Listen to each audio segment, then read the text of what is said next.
Assalamualaikum warahmatullahi wabarakatuh. Salam pendidikan, salam rahayu bagi seluruh guru Indonesia dan teman-teman subscriber yang saya banggakan. Terima kasih Anda masih setia bersama dengan channel Raditya Sulafriadi untuk mengikuti perkembangan informasi terkait dengan CPNS ataupun P3K pada tahun 2022 ini. Mudah-mudahan Bapak Ibu dan teman-teman subscriber selalu diberikan kesehatan oleh Allah Subhanahu wa taala, diberikan rezeki yang melimpah dan diluruskan menjadi P3K di tahun 2022 ini.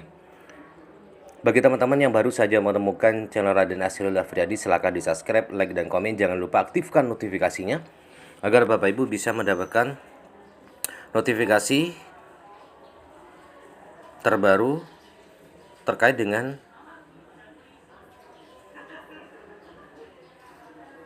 P3K atau CPNS ini.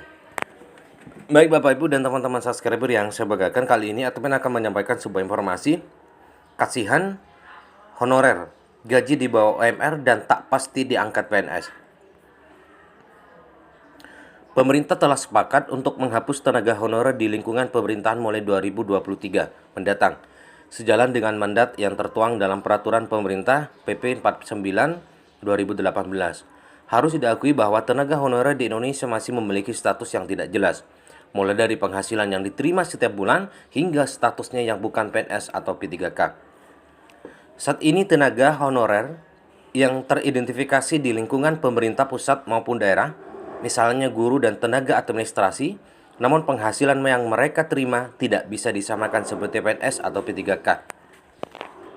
Deputi Bidang Sumber Daya Manusia Aparatur Kementerian Pendayagunaan Aparatur Negara dan Reformasi Birokrasi Alek Dani mengakui bahwa ada segelintir honorer yang mendapatkan gaji di bawah UMP. Betul, gaji honorer di bawah UMP itu juga sebenarnya kita kasihan. Makanya kita bilang sebaiknya kita pilih mana yang bisa masuk kategori ASN, kualifikasi dan tidak sebaiknya diangkat perusahaan outsource, kata Alex saat berbincang dengan CNBC Indonesia secara eksklusif. Dalam Undang-Undang UU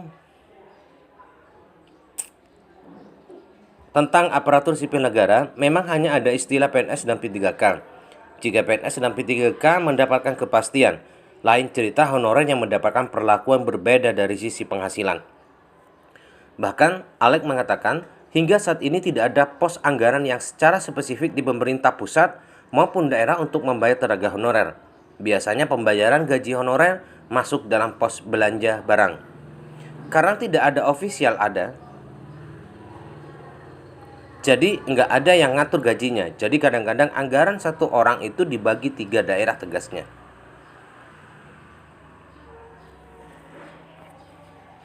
Ada beberapa alasan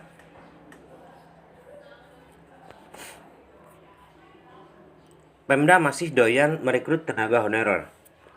Motif latar belakangnya macam-macam, ada sanak famili, ada pilkada, ada memang butuh organisasi. Karena itu kita mengimbau diselesaikan, kata Alex. Selain itu, terungkap bahwa para tenaga honorer kerap dijanjikan sejumlah tawaran menggiurkan, mulai dari jaminan pekerjaan hingga dibantu untuk menjadi pegawai negeri sipil. Motif bergabungnya berbeda-beda. Yang penting masuk dulu deh, jangan mikirin gajinya dulu. Kadang janji seperti itu yang merusak tatanan pengelolaan ini, katanya. Orang kaya di PHP, masuk dulu, nanti kalau ada lowongan PNS kamu ikut tes. Nanti kamu saya kawal. Dulu mereka janji mengawal itu bisa, tapi sekarang nggak bisa karena komputeris, terpusat dan segala macam. Ini persoalan di lapangan yang ditemukan, tegasnya.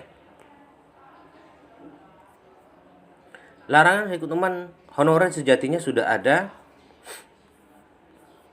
di tahun 2005. Merekrut honorer itu tidak boleh sejak 2005 sampai dengan 2006. Itu nggak boleh rekrut, kata Alex.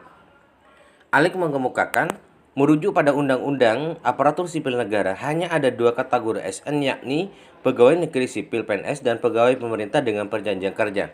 Namun Alex pun mengaku masih tak habis pikir lantaran masih ada instansi yang merekrut tenaga honorer. Menurutnya, ada berbagai macam alasan sejumlah instansi yang masih merekrut tenaga honorer. Keberadaan honorer ini macam-macam motif dan latar belakangnya. Ada memang sesuai kebutuhan, ada yang dibutuhkan terkait pilkada dan lain-lain jelasnya. Maka dari itu, Alek meminta pemerintah daerah bijak dalam menyikapi permasalahan tenaga honorer. Menurutnya, ada berbagai macam alternatif agar para tenaga honorer memiliki kepastian yang jelas. Kami tentu berharap Pemda, kementerian, lembaga secara bijak menyelesaikan tegasnya. Ini adalah informasi pada kesempatan pagi hari ini terkait dengan guru honorer yang gajinya di bawah UMR. Malah bukan hanya di bawah UMR ya. Terkadang teman-teman itu hanya mendapatkan gaji itu sekitar 150-200 ribu. Maksimal itu kalau di swasta itu paling sekitar 500 ribu setiap bulan. Dan itu pun harus full setiap minggu ya. Jadi satu minggunya itu full. Itu. Ini adalah Bapak Ibu yang bisa saya sampaikan. Terima kasih. Salam pendidikan, salam rayu. Assalamualaikum warahmatullahi wabarakatuh.